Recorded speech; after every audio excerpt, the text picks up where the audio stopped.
Hey guys, Alexander28 here, and today I am reviewing a fidget spinner, my fidget spinner.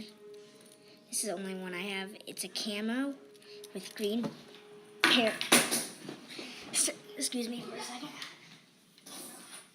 With green bearings. You could pop this out and trade with people. Same with the bearings, but it's hard to get out.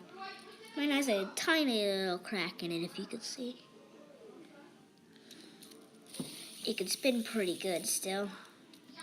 You could on just your thumb, your top fingers, your chin, and probably your nose.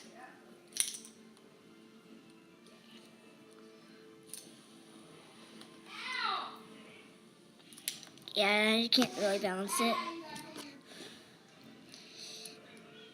but I'm not gonna try that. But my brother's fidget spinner is over here. This is my brother's fidget spinner. It's a little bit better than mine. It has this kind of nose pad and yellow bearings. So that's pretty much it for the review of the fidget spinners. So see you guys next time.